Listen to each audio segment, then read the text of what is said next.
अस्सलाम वालेकुम नाजरीन ग्रामी, वीडियो में बात करेंगे कि ग्वादर में कायम पीसी होटल पर दहशतगर्दों का हमला हुआ है। ज़राए ने इस बात की कंफर्मेशन और तस्दीक की है कि होटल के अंदर 40 से जायद चीनी शहरी मौजूद थे और 28 से जायद पाकिस्तानी शहरी मौजूद थे। नाजरीन ग्रामी, आपको आगाह करते चलें कि ग्वादर में पाकिस्तान, चाइना और सऊदी अरेबिया की शराकतदारी से बड़े बड़े मंसूबे बनाने जा रहा है।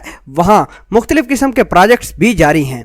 इसी वजह से इंडिया ने मल्टी बिलियन दहशतगर्दी का मंसूबा पाकिस्तान में लॉन्च किया हुआ है और उसी के तहत पाकिस्तान में आजकल ये दहशतगर्दी की लहर जारी है। बहरहाल दोबारा खबर की तरफ आते हैं और DGISPR ने इस बात की कंफर्मेशन की है कि एक सिक्योरिटी गार्ड शहीद हुआ है और 40 से ज्यादा चीनी मौजूद थे और 28 के करीब पाकिस्तानी शहरी पीसी होटल के अंदर मौजूद थे। ISPR के मुताबिक तमाम के तमाम अफराद को बाहिफाजत बाहर निकाल लिया गया है, जबकि सिक्योरिटी फोर्सेस और दहशतगर्दों के मबैन मुकाबला भी जारी है। ख्याल रहे कि ग्वादर में कायम पीसी होटल पर 5 दहशतगर्दों ने हमला किया है। दहशतगर्दों के पास दस्ती बम और दीगर असला भी मौजूद है। ISPR के मुताबिक सिक्योरिटी फोर्सेस ने होटल को घेरे में लेकर कार्रवाई शुरू की है, जबकि दहशतगर्दों के साथ मुकाबला जारी है। इस तमाम तर सिचुएशन में एक सिक्योरिटी गार्ड शहीद हुआ है और इस शहीद सिक्योरिटी गार्ड की confirmation DGISPR major general Asif Ghafoor ने की है। DGISPR के मुताबिक तमाम के तमाम दहशतगर्दों को घेरे में लेकर मुकाबला किया जा रहा है। पीसी होटल की तमाम बिल्डिंग को